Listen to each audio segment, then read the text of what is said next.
별처럼 빛나는 인생, 별처럼 빛나는 인생이라는 제목으로 같이 말씀 나누겠습니다. 여러분, 우리는 헌법에도 기록되어 있지만 우리는 행복하기 위해 살아가는 사람들입니다. 맞습니까? 우리는 행복해야 합니다. 그래서 우리는 헌법에도 보장된 행복 추구권이 우리에게 있고, 우리 행복하지 못하게 하는 그런 요소들이 있다면 우리는 얼마든지 대법원에 상고할 수가 있습니다. 그러나 우리가 살아가는 세상에서 우리는 무엇을 어떻게 해야만 행복할 수 있을까요? 세상은 우리들에게 끊임없이 우리에게 얘기합니다. 이것들을 가지면 너희는 행복할 수 있어. 그러면서 TV 드라마나 광고를 통해서 우리들에게 이야기를 하죠. 그러면서 우리의 행복한 일상과 우리의 행복한 삶을 드라마나 TV 속에서 계속 우리들에게 주문 걸듯이 이야기합니다. 너가 이런 집에서 살면 행복할 수 있어. 너가 이런 자동차를 타면 행복할 수 있어. 지금 몇 시입니까? 이렇게 물어봤더니 이거는 무슨 상표 이야기를 하는 그런 식으로 시간이 중요한데 그런 본질보다는 이런 내가 무엇인가를 가지는 것이 그것이 나를 행복하게 할 것이다 라는 그런 끊임없는 이야기들을 우리들에게 합니다. 대략적으로 세상이 말하는 행복이 무엇인가 봤더니 쾌락을 누리면, 이거 죄악된 개념의 쾌락이라기보다는 우리가 먹고 마시고 하는 거 얼마나 정당합니까? 그리고 성적인 것들도 사실 정당한 쾌락이 아닙니까? 근데 이런 것들을 누리는 거죠. 이런 삶을 누리는 이런 쾌락을 내가 누릴 수 있으면, 내가 지속적으로 이걸 극대화할 수 있다면 난 행복할 수 있을 거다라고 이야기를 합니다. 또 명예를 가지면 우리가 행복할 수 있을 거다라고 말합니다. 이게 명예라고 뭐 거창한 어떤 것이 아니고요. 자기 이름값을 하는 게 명예라고 한다면, 여러분, 내 이름값을 누군가 인정해주면 여러분 행복합니까? 행복하지 않습니까? 행복하죠. 누군가 인정해주고 칭찬해주면 그것이 나에게 행복이 된다는 사실입니다. 그러나 그 이름값을 너무 추가하다 보면 어떻게 됩니까? 추해지더라고요. 그렇죠? 너무 인정받으려고 하다 보니까 추해지더라고요. 또 엊그저께 뉴스에 보니까 연쇄살인했던 어떤 여학생의 이야기를 봤더니 그 근본을 봤더니 인정받지 못한 것 때문에 자기 이름값대로 사람들이 인정해주지 않기 때문에 거기서 오는 결핍과 분노가 사람들을 살인하게 되었다는 그런 이야기를, 그런 진단을 보게 됩니다. 우리는 이런 이 이름값에서 행복을 느끼는 그런 경향이 좀 있는 것 같습니다. 명예. 그 다음에 권력을 가지면 행복할 거다라고 생각합니다. 이 권력 역시 무슨 정치 권력이나 이런 걸 떠나서 남에게 조종당하지 않을 정도의 힘, 이해되시죠? 누군가가 나를 조종하지 않을 정도의 힘을 갖고 싶잖아요. 그렇지 않습니까? 그래서 우리는 끊임없이 공부하고 끊임없이 노력해서 승진하고 내가 다른 사람에게 조종당하지 않으려면 그렇게 그 힘을 얻으려고 애를 쓰는 겁니다. 이걸 권력이라고 하는 거죠. 이런 권력을 가지면은 내가 행복할 거다 이렇게 생각을 합니다. 또 여러분, 뭘 가지면 또 행복하겠습니까? 돈이죠. 돈 주세요. 돈이 있으면 좀 행복할 것 같죠. 사실 그렇습니다. 이 돈이 있으면 나머지 앞에 이 쾌락도, 명예도 살 수 있고요, 권력도 살 수 있다라고 믿는 것이 오늘 우리들의 세상입니다.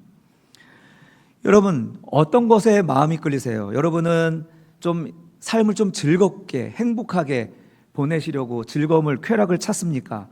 아니면 내 이름을 인정받기 위한 그 명예를 찾습니까? 아니면 남에게 정말 조종당하지 않을 만큼 좀 강한 힘을 가졌으면 좋겠다, 이런 권력을 찾습니까? 아니면 돈을 찾습니까?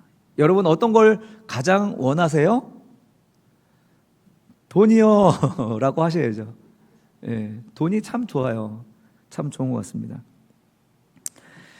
실제로 우리의 가장 큰 욕망은 바로 이 물질에 있는 것 같습니다.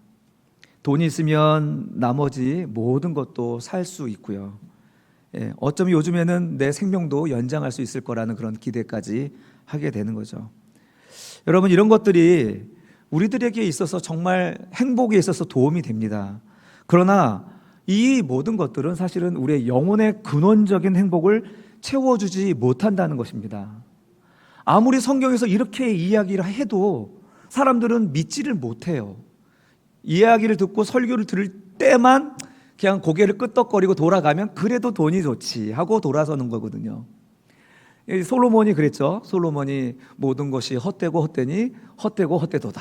그게 수많은 헛되다는 것을 이야기하면서 내 뒤를 따라오는 사람들에게 이거 가져봤는데 헛될 뿐이야 라고 이야기하지만 어떻습니까?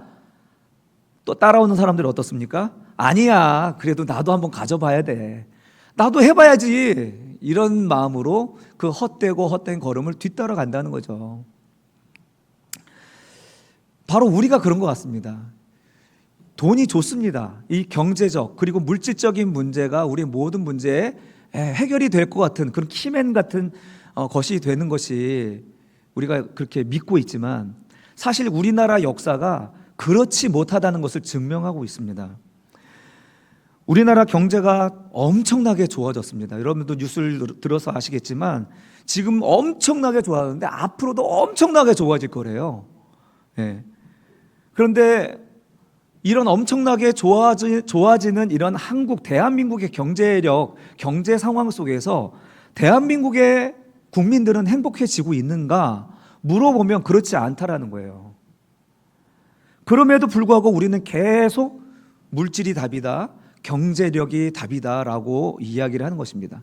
이것이 우리의 영혼에까지 모든 문제를 해결해 줄 것 같은, 그래서 우리의 기도의 제목 속에 항상 담겨져 있는 이 부분이 있다라는 것이죠.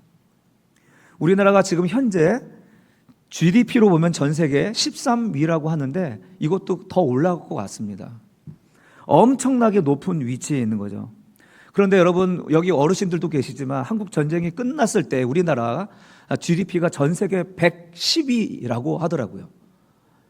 얼마나 못 살았습니까? 그런데 그 50년밖에 되지 아니한 이 기간에 OECD 국가에 들어갔습니다. 그리고 경제력은 세계 13위라는 것입니다. 그만큼 우리가 행복해졌습니까? 이 경제 수준만큼 우리가 행복해졌는가 물어보면 그렇지 않다라는 것입니다. 우리나라의 행복지수는 40위권 밖이라고 해요. 그리고 OECD 국가 중에서 어린이 청소년 행복지수 꼴찌, 노인 행복지수 꼴찌, 출산율 꼴찌, 자살률 세계 최고. 여러분, 우리 한국이야말로 경제가, 물질이 사람을 행복하게 해주지 못한다라는 것을 반증하고 있지 않습니까?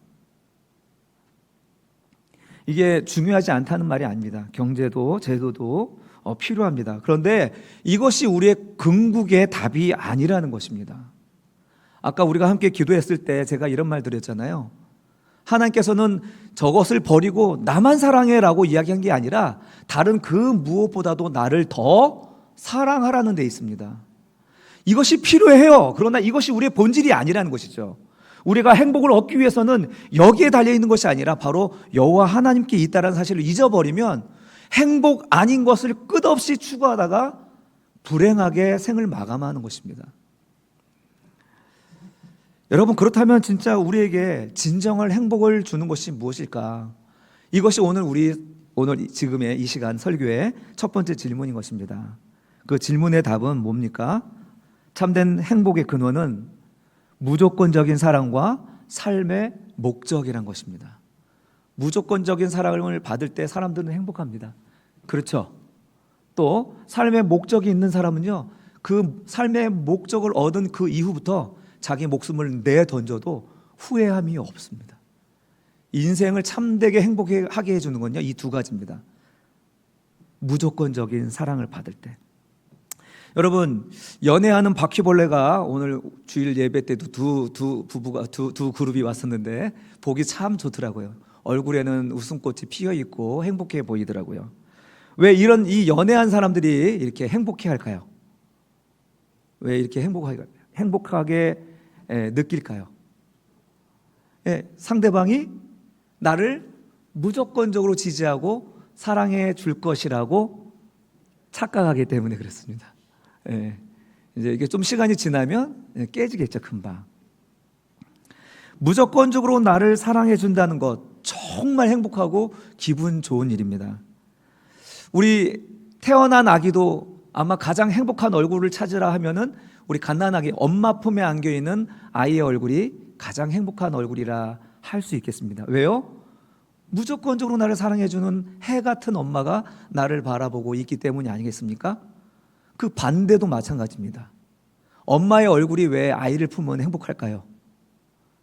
아이가 그 엄마를 향해서 의심 없이 무조건적으로 사랑하기 때문입니다. 그런가요? 안 그런가요?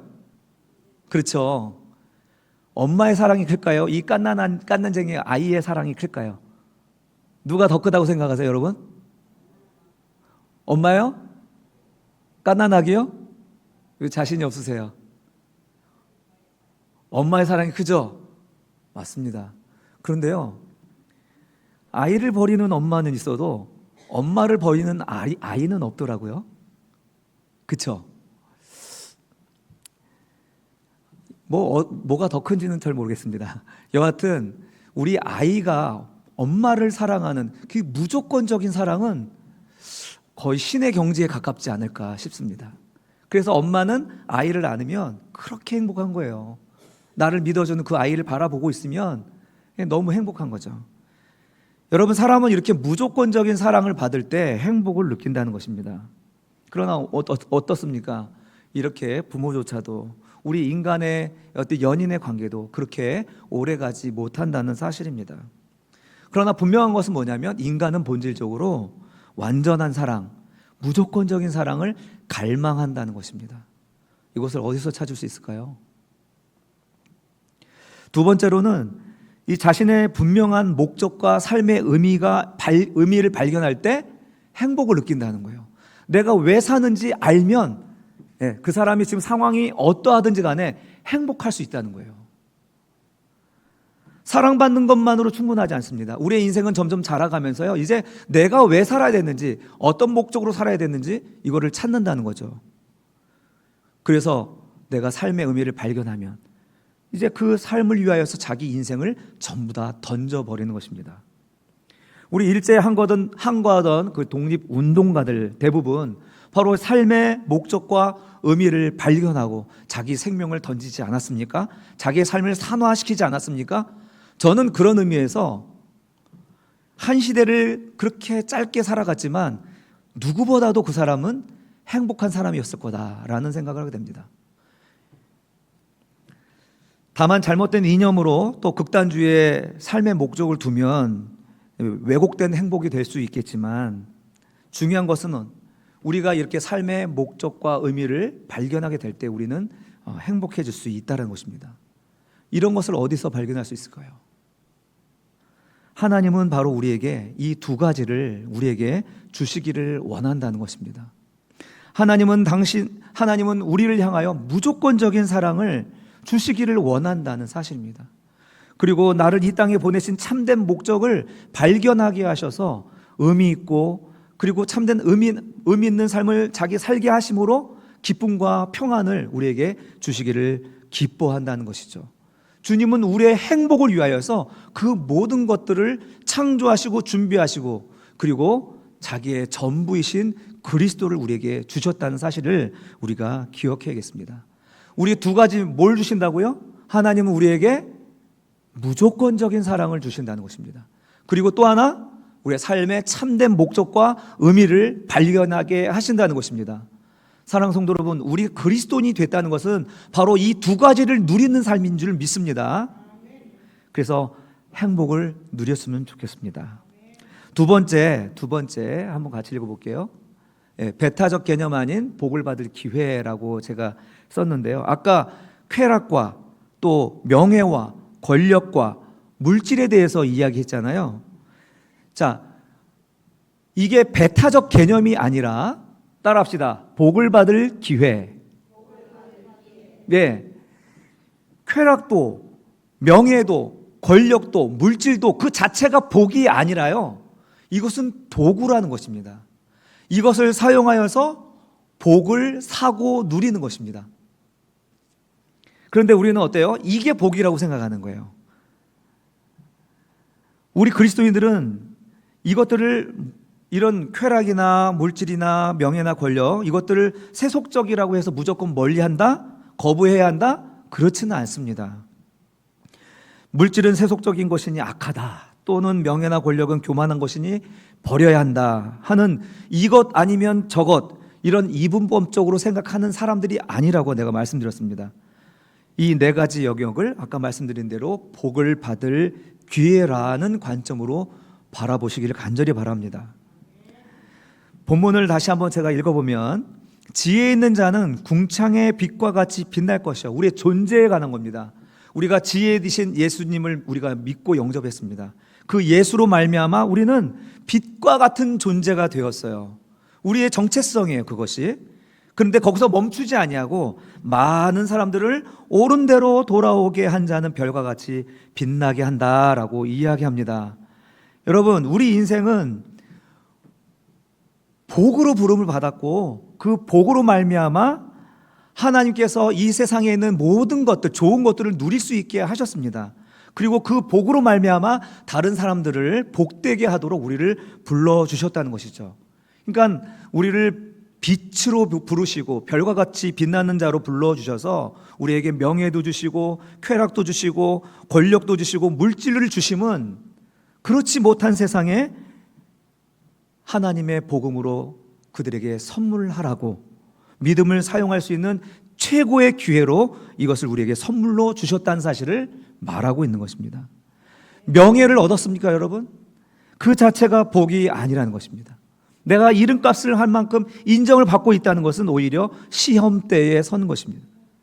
하나님이 주신 아름다운 그 이름값으로 이웃을 섬기고 교회를 세우며 하나님께 복을 받을 기회로 삼는 것이 바로 바른 자세죠. 여러분, 물질과 재산이 넉넉해졌습니까? 그 자체가 복이 아니라니까요. 하나님 주신 물질은 그 자체가 복이 아니라 복을 이룰 수 있는 도구 그리고 책임으로 또 기회로 주신 것입니다. 그것으로 주님의 나라와 우리 어려운 이웃들을 위하여 사용한다면 그 물질이 사라져도 순종하여 사용한 내 믿음은 영원토록 빛나게 되는 줄로 믿습니다. 남에게 조종당하지 않을 만큼 권력이 있고 힘이 생겼습니까? 그 힘으로, 그 권력으로 하나님의 공의와 사랑을 낮은 자리에서 실천할 때, 그 믿음의 기회로 사용할 때 하나님이 기뻐 받으시는 사람이 되는 것입니다. 삶의 즐거움과 쾌락조차도 그 자체가 복이 아닌 거죠. 그것을 복으로 알고 그것에 탐닉하게 되면 필연적으로 중독에 빠집니다. 하나님 주신 이 쾌락과 즐거움, 이 기쁨을 주신 하나님께 감사하고 또 주님 안에서 누리는 이 기쁨을 이웃과 함께 나눌 때 바로 하나님이 말씀하신 참된 복으로 다가가게 되는 것이죠. 세상의 조건들은 내가 소유하는 것에 세상의 조건들을 내가 소유하는 것에 목적을 두지 않고 그것들을 통로 삼아서 우리가 믿음을 발휘할 때에 우리는 하나님께로부터 오는 더 큰 사랑을 받고 참된 복을 누리게 되는 복된 삶이 되는 줄로 믿습니다. 그러니까 복이 아닌 것을 복으로 여기지 아니하시고 참된 복을 얻는 기회로 삼으시기를 주님의 이름으로 축원합니다. 세 번째, 우리는 고유한 빛을 발하는 별 같은 존재입니다. 한번 같이 읽어볼까요? 우리는 고유한 빛을 발하는 별 같은 존재입니다. 아멘. 예, 별 같은 존재라고 말씀드린 것은 저 하늘에 떠 있는 무수한 별들이 다 빛을 내는 파장이 제각각 다릅니다. 색깔도 다르고 빛의 크기도 다르고 파장도 다 다릅니다. 그러면서 아름다운 하늘을 수놓고 있습니다. 우리가 그와 같이 별과 같은 존재로 부름을 받았다는 것입니다. 이 별은 저 별과 비교할 수가 없는 거예요. 그 별은 별대로 특별하고 그 별은 별대로 가치가 있기 때문에 그렇습니다. 그런데 우리는 어떻습니까? 세상적으로 다른 사람들과 비교하기에 급급해요. 다른 사람들은 어떻게 살고 다른 사람들은 어떻게 누리고 있고 그 사람들은 어떤 삶의 궤적을 가지고 있고 끊임없이 이 비교하면서 삶의 질을 떨어뜨리는 삶을 살고 있는 것입니다. 그러나 그리스도인들은 어떻습니까?